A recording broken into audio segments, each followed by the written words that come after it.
So, for a really quick update, while I'm holding a 6-month-old, chasing two 2-year-olds, and helping the wife cook dinner, quick intermission, so I can show you something, and then I can go back to making tacos and eating tacos.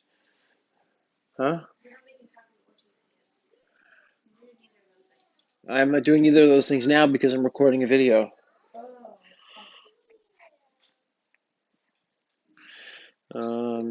So the first lesson, obviously, here is not to get married.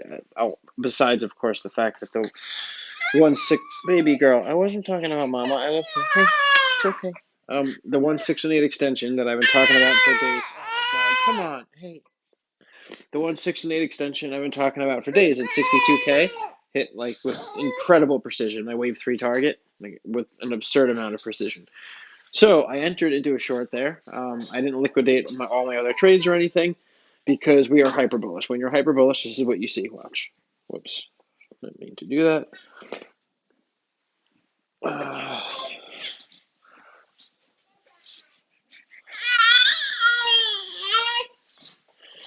Undo. Okay, so when we're hyper bullish, we get corrections like this, right? I always talk about these sideways corrections. Like, look, right here, right? See what's going on right here? Why is this doing that? That's so annoying. It's okay, puppy. All right, so right over here, we just had several candles, and we went sideways for a bit, but we didn't really come back down that much. Same thing over here. This whole area, we were moving sideways. It was a sideways correction. We needed to correct. I anticipated a correction, but we mostly moved sideways. So here, I'm pretty damn confident we're going to retrace from that 1/618 extension, considering I've been sharing that with you guys for like a week now as my wave 3 target ever since I spotted that alternate model. So I think we're going to retrace at least to the 55 EMA, maybe to the top of the cloud, which would be great. Because if you look at the 4-hour model, look at the Stoke model, right? Check it out. So every time the Stoke gets overbought, starts reversing and coming back down, you can see what happens when we're hyper bullish. When we're hyper bullish and we get, oh my God, Charlotte, right here, the Stoke's coming back down and then up and down and up and down. And as that happens, you see those same undulations in the price action, right? Up and down and up and down, up and down. Except the down moves over here, right, was a dip down. Over here was a dip down. Over here was a dip down. And then recently, the last couple were just sideways moves. Right there, sideways moves. And that happens when you're hyper bullish. You go from getting these dips down when you're correcting, from big dumps when you're bearish, to little tiny dips when you're getting bullish. And when you're hyper bullish, you just get sideways corrections, or you just break out and you keep going even when it looks like you're correcting. So that's the last point I want to make. It's still possible. We can just pump and break above the 1/618 extension and extend wave 3. We could certainly keep pushing right now and go right to 75K because we are hyper bullish, and anything's possible when you're in that hyper bullish space. I don't think that's going to happen here. I'm quite confident about this, so I'm going to leave my altcoin trades open because I've been on fire with those models.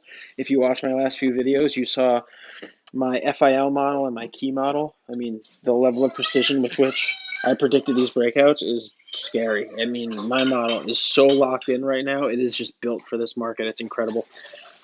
Given the amount that we're seeing fill correct, I might actually sell like 70% of the position and then keep 30% as a long-term thing. Let me see what happens with this candle. It's getting pretty low on the hourly model with the Stoke. There's a good chance we get a short-term bounce and go back up a little bit. But I don't want to miss out if it does dump a bit more. I'd like to take some profit. So I'll probably, depending on what happens with this candle, I'll probably sell like half of this position. And then key, I got stopped out of the last short-term entry, but my long-term trades on key, I mean, I have several entries that were longer-term plays, and those are up 170 in this case. I had some from earlier. That's up like 280 right now. And then, of course, my big longer-term plays like IOTX, VTHO, and Tomo and MPXS. I mean, those have been incredible. These are my long-term holds. Like, I had 260% at this top on my long-term MPSX. Now that would be 400%. So long-term models have been on fire too, not just the short-term stuff. So all in all, given how accurate my models have been, I'm feeling pretty damn confident about my BTC analysis here, but nothing's a sure thing. So if you're getting into any trade similar to mine, just make sure you have a stop loss. Make sure you're protected in case I'm wrong and in case you're wrong.